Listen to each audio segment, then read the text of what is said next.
शमी पत्र।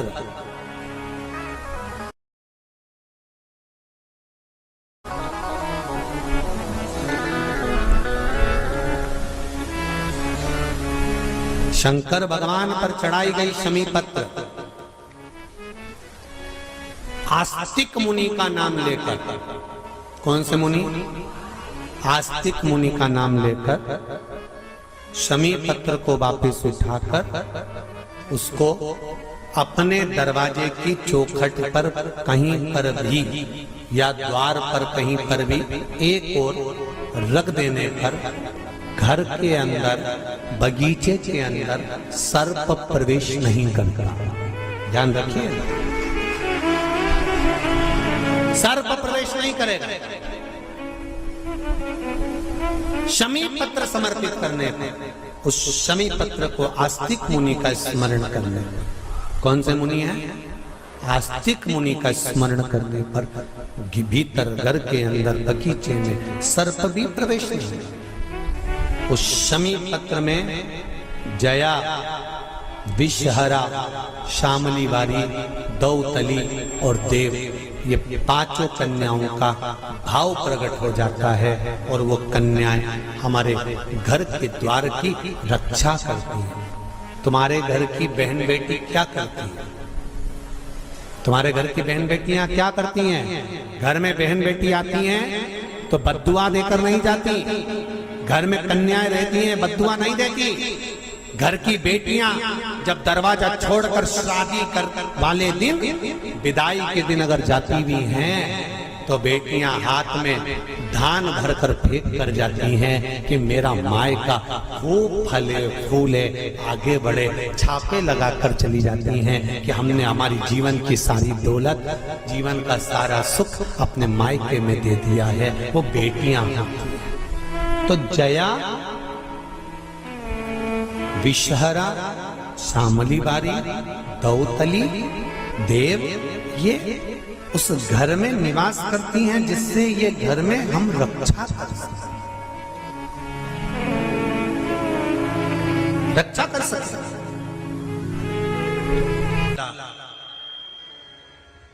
दरवाजे पर जब आता है,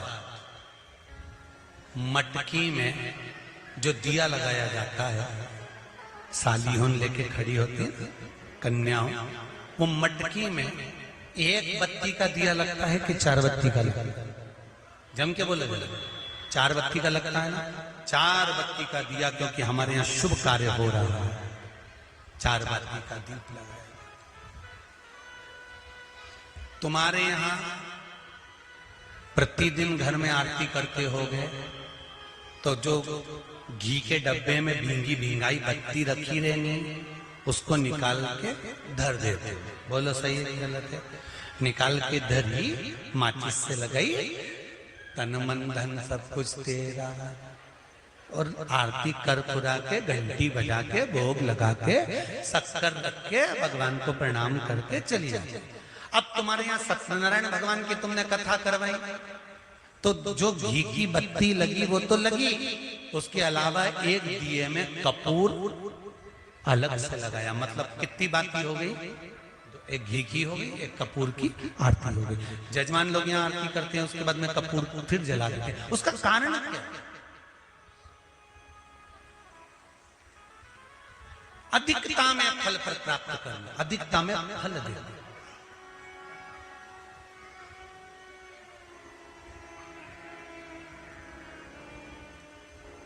साल, 2 साल, 4 साल, 6 साल में आप भी प्रयास करा करो, पतली पतली बत्ती बनाकर 108 गिनकर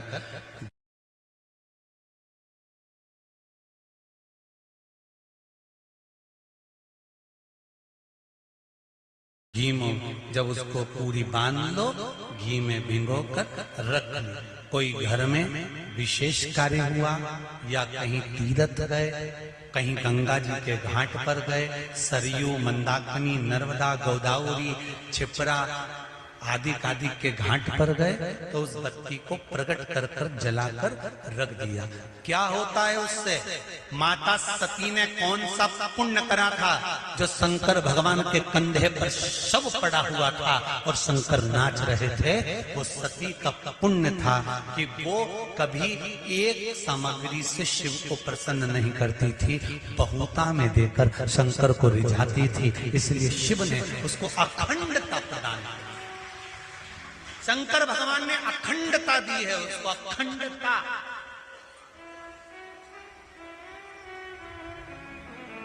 भगवान शिव का नाम कुंदकेश्वर पड़ गया।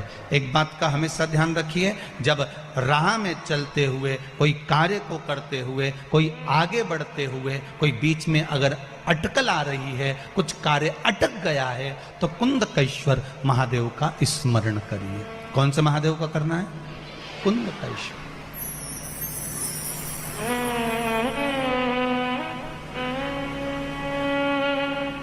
कुंदकेश्वर महादेव का स्मरण करें। अच्छा, कई लोग एक प्रश्न करते हैं, गुरुजी ये बताओ कि आप बताते हो कि कुंदकेश्वर का स्मरण करो या उद्धूतेश्वर का स्मरण करो या फिर ये देवता का स्मरण करो महाराज, तो ये मंदिर में जाना पड़ता है क्या इनके? तो शिव महापुराण की कथा कहती है आप किसी भी मंदिर में जाएंगे और जिस देवता का नाम लेकर आप जल चढ़ाएंगे उस समय पर वो देवता उसको स्वीकार कर लेता है। आप जिस मंदिर में जा रहे हो, आप किसी मंदिर में जाकर पशुपति व्रत कर रहे हो तो पशुपतिनाथ उसको स्वीकार कर लेगा। आप किसी मंदिर में जाकर केदारनाथ जी के नाम से जल चढ़ा रहे हो, केदारनाथ भगवान उसको स्वीकार कर लेगा। आप किसी मंदिर में जाकर त्र्यंबक के नाम का जल चढ़ा रहे हो, त्र्यंबकेश्वर भगवान उसको स्वीकार कर लेगा। आप किसी मंदिर में जाकर महाकाल के नाम का जल चढ़ा रहे हो, महाकालेश्वर बाबा उसको स्वीकार कर लेगा। वो उसको प्राप्त कर लेता है, वो उसको ग्रहण कर लेता है। महाराज, श्री शिवाय नमस्तुभ्यम, श्री शिवाय नमस्तुभ्यम। कुंदकेश्वर महादेव का नाम का स्मरण कर लेने पर जीव सुख पा जाता है। आज एक कोई इन्हीं पंडित श्री रमेश मेंदोला मित्र मंडली का ही कोई एक सदस्य सुबह मिलने के लिए आए थे, शायद वो बैठे भी होंगे।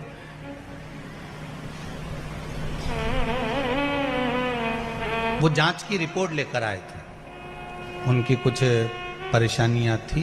कहीं बैठे हो तो हाथ जरूर हिलाना भाई हो। तो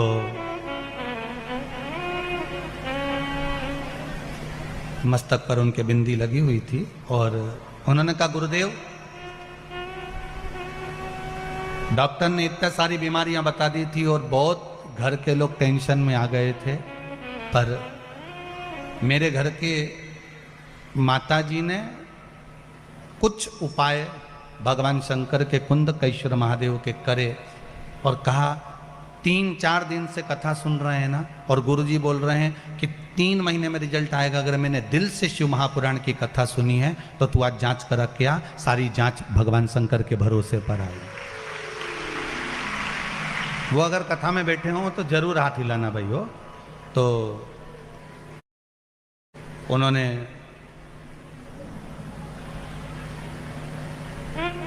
रिपोर्ट निकाली और उस रिपोर्ट को दिखाया कि गुरुजी ये सारी रिपोर्ट है। डॉक्टरों ने कह दिया था पहले जब रिपोर्ट जांच करी थी कि ऐसा ऐसा बीमारी है, ऐसा ऐसा रोग है और ये चीज है। और जैसे ही शिव महापुराण की कथा सुनने के बाद मेरी माता के कहने पर मैंने जांच कराई, सब रिपोर्ट अच्छी आ गई, कुछ भी उसमें प्रॉब्लम नहीं, कुछ भी नहीं।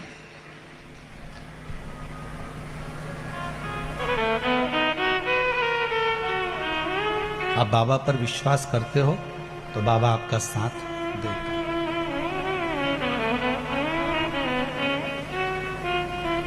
शिव कृपा करता है। ऐसा हो नहीं सकता कि शंकर कृपा ना करे अगर आपका विश्वास प्रबल है। जिस समय कहीं अटक रहे हो, बहुत हम तो यहां तक कहेंगे कि कोई बहुत बड़ी समस्या, बहुत बड़ी प्रॉब्लम सामने आकर खड़ी हो गई है, तो कुंदकेश्वर महादेव के नाम से एक लोटा पानी, उसमें एक सफेद पुष्प डालकर शंकर को समर्पित कर दो, या सफेद फूल शिव जी को चढ़ा दीजिए और उस पानी को भगवान शंकर पर समर्पित कर दीजिए महाराज। और उसके बाद आप आगे बढ़ जाइए, फिर कोई डरने की जरूरत नहीं होगी, शिव उसको संभाल लेगा। कुंदकेश्वर महादेव संभाल।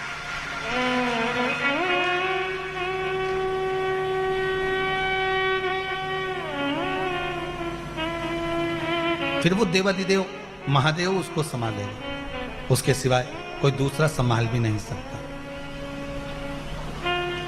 संभालने वाला वो शंकर ही हो सकता है।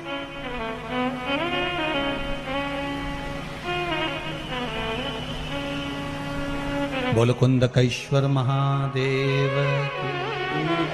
भगवान कुंदकेश्वर महादेव के रूप में विराजमान हो गए। एक बार भगवान शंकर माता पार्वती को लेकर काशी घूमने के लिए गए, और काशी घूमने के लिए गए तब माता पार्वती जी ने भगवान शिव से कहा, भोलेनाथ आप मेरे साथ इस काशी में विराजमान होइए।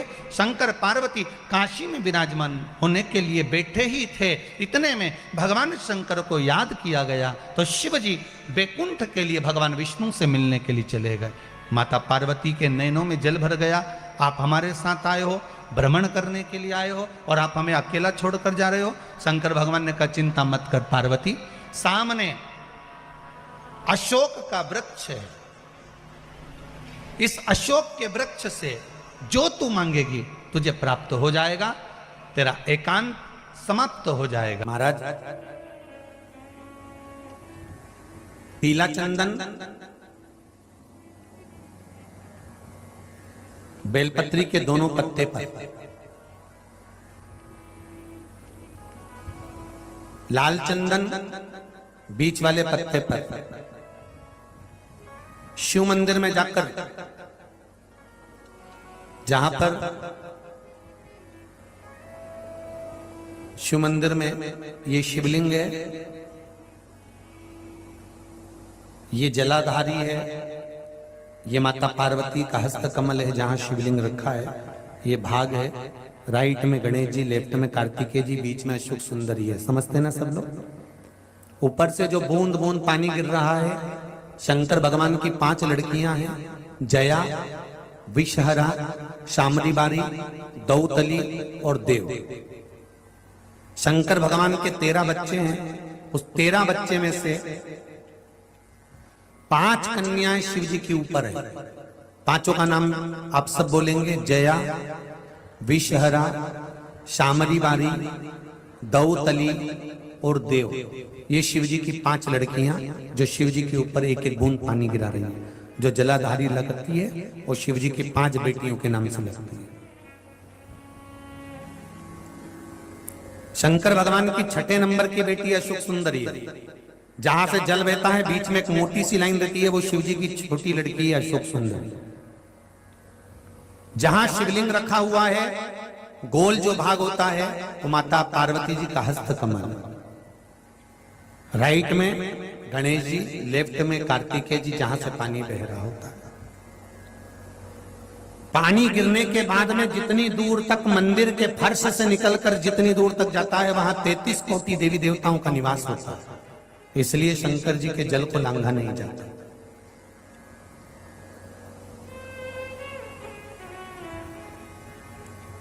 नंदी से लेकर शंकर भगवान के शिवलिंग तक सोमसूत्र बनता है। क्या बनता है? सोमसूत्र। शिव जी का जहां नंदी होता है, इस नंदी से लेकर जहां शंकर भगवान का शिवलिंग रखा होता है, यहां एक सोने का तार, जो प्राण प्रतिष्ठा करने वाले होते हैं ब्राह्मण जन, वो बताते हैं कि यहां से वहां तक एक सूत्र डलता है, सोम सूत्र, नंदी से शिवजी तक। क्यों? कि हम अगर नंदी के पास बैठकर कोई बात अपने दिल की कहें तो शंकर जी तक वो बात पहुंचे, उसको सोम सूत्र वहां से लेकर वहां तक।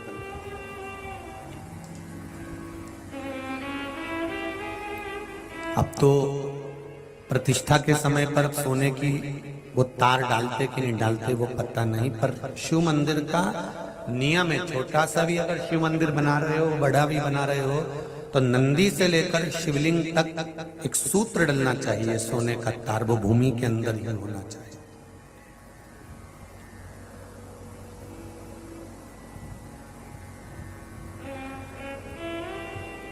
वो भूमि के अंदर हो।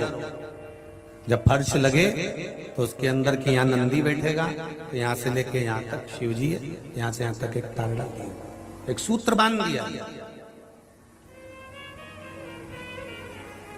वो सूत्र क्या काम करता है? सोम सूत्र की प्रामाणिकता क्या है? क्या कार्य करेगा वो? तो वो एक कार्य करता है। आप एक दिन मंदिर गए हो और मंदिर जाने पर अगर आपने एक दिन जल चढ़ाया है, नारी का बीच में रजो धर्म आ गया, वो 7 दिन तक अगर मंदिर नहीं गई है, कोई पुरुष बाहर चले गया, कोई काम आ गया, वो मंदिर तक पहुंचा नहीं है, तो 1 हफ्ते तक अगर आपने जल भी नहीं चढ़ाया है, शंकर के नंदी के पास बैठकर आप अगर आए हो, तो ये सोम सूत्र आपके 7 दिन की पूर्ति कर देता है कि 7 दिन आप मंदिर आए हो। भले आप रजो धर्म के समय पर मंदिर नहीं गए, भले किसी कारण से बाहर चले गए, पर शिवजी पर अगर आप जल चढ़ाकर नंदी के पास 2 मिनट बैठे हो, नंदी के ऊपर हाथ फेरा है या नंदी के कानों में कुछ कहकर आए हो, नंदी का स्पर्श कर आए हो, तो सोम सूत्र का वो तार नंदी के भाव से शंकर से कहता है कि वो नित्य प्रति स्मरण किया, नित्य।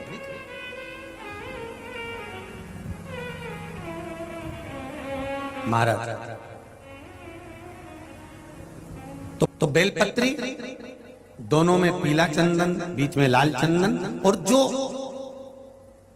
अशोक सुंदरी वाली जगह है, उस अशोक वाली सुंदरी वाली जगह पर डंडी का भाग जहां से पानी बहता है, वहां लाल चंदन का भाग नीचे की ओर शिवलिंग से टच करता हुआ लाल चंदन का भाग, और दोनों चंदन, पीले चंदन के भाग बेलपत्री के उस अशोक सुंदरी वाली जगह पर रखकर मन कामना से शरीर में अगर कोई रोग हो गया जिससे चमड़ी सफेद पड़ रही हो, या काया कोई जगह जगह पर खाज हो गया, या कोई सोराइसिस जैसी बीमारी हो गई है, तो शिव जी पर उस जल को समर्पित कर कर उस बेलपत्री का जो पानी है वो लेकर आए, शरीर में उस स्थान पर लगाना प्रारंभ करें।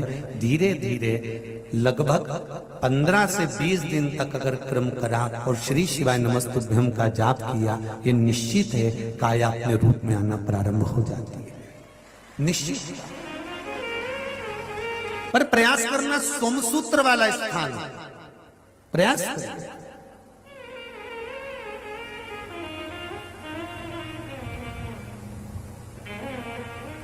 उच्चारण एक ही करना है आपको उस समय पर जल चढ़ाते समय, षडाक्षर मंत्र का उच्चारण। षडाक्षर मंत्र को सब बोलेंगे साथ में, चालू हो जाइए। ओम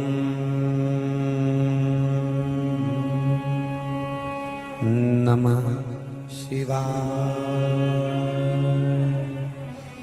ओम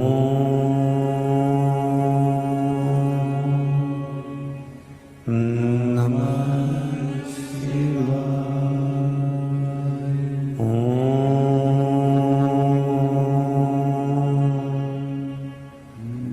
नमः शिवाय,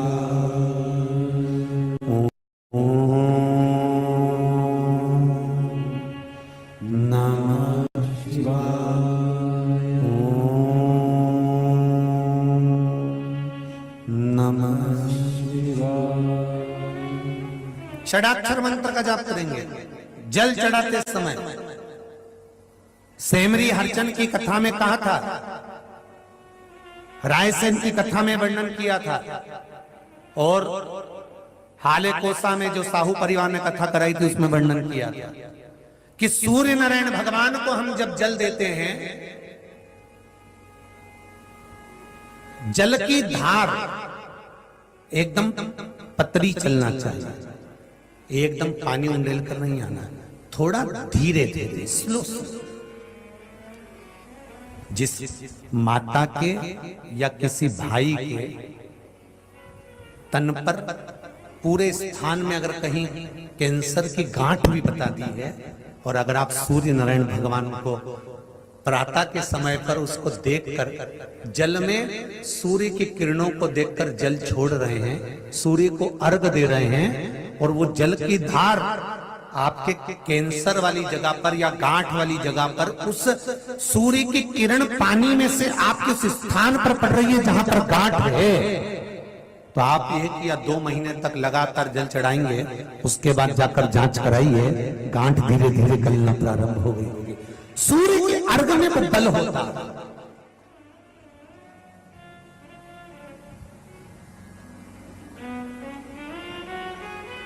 एक लोटा जल आप चाहे शंकर को चढ़ा रहे हो, चाहे सूर्य को अर्घ दे, जल जल है, जल की बड़ी महत्वता है।